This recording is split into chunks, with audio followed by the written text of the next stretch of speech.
తిరుమల తిరుపతి దేవస్థానంలో అసలు ఏం జరుగుతూ ఉంది? పరమ పవిత్రమైనటువంటి 140 కోట్ల హిందువుల ఆరాధ్య దైవమైనటువంటి కలియుగ ప్రత్యక్ష దైవం శ్రీ వెంకటేశ్వర స్వామి సన్నిధిలో 2 రౌడీ గ్యాంగుల. ఇంతకంటే దారుణమైనటువంటి అపచారం ఇంకేమనుందా?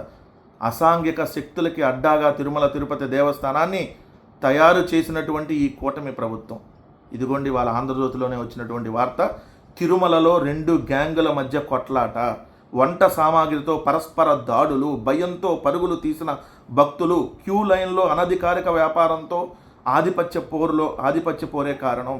ప్రశాంతమైన తిరుమలలో 2 రౌడీ గ్యాంగులు దాడి చేసుకొని భక్తులను భయభ్రాంతులకు గురి చేశాయి. భద్రతా వైఫల్యంతోనే రెచ్చిపోయి రాత్రి వేళలో వీరంగం చేశాయని భక్తులు వాపోతున్నారు. కొంతకాలంగా తిరుమలలోని క్యూ లైన్లు, ఆలయ పరిసర ప్రాంతాలు, షెడ్లు, యాత్రికుల వసతి సముదాయాల్లో నిబంధనలకు విరుద్ధంగా కొంతమంది వ్యాపారాలు చేస్తున్నారు.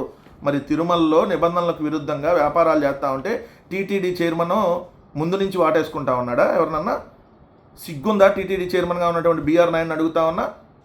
నువ్వు వచ్చిన తర్వాత తిరుమలలో ఇన్ని రకాల ఏదైతే దాడులు కానీ, లేదంటే తిరుమలలో ఇన్ని అసాంఘిక శక్తులు అడ్డాగా కానీ తయారైతే నువ్వేం చేస్తున్నావు? నేను 30 సంవత్సరాల నుంచి వాళ్ళతో సాన్నిహిత్యంగా ఉన్నా కాబట్టి వాళ్ళ దగ్గరికి వెళ్తా, వీళ్ళ దగ్గరికి వెళ్తా, నా ఇష్టం అంటావా నువ్వు? నీలాంటి తిరుమల టీటీడీకి చైర్మన్కి పెట్టినప్పుడే దేవస్థానాన్ని మా చరిత్ర మసకబారేటట్టుగా చేశాడు చంద్రబాబు నాయుడు గారు అని అది క్లియర్గా.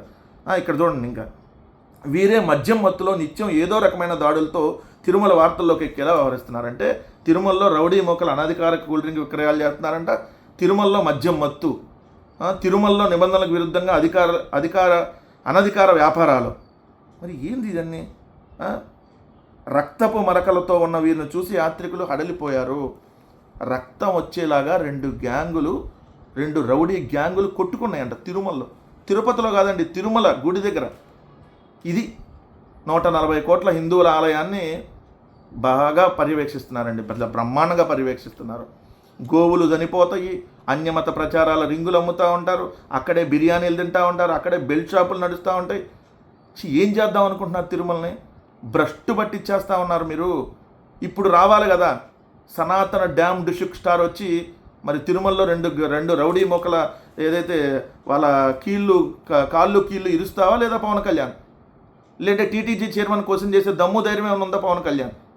తిరుమలలో రౌడీ గ్యాంగుల తాట ఎప్పుడు తీస్తున్నావు?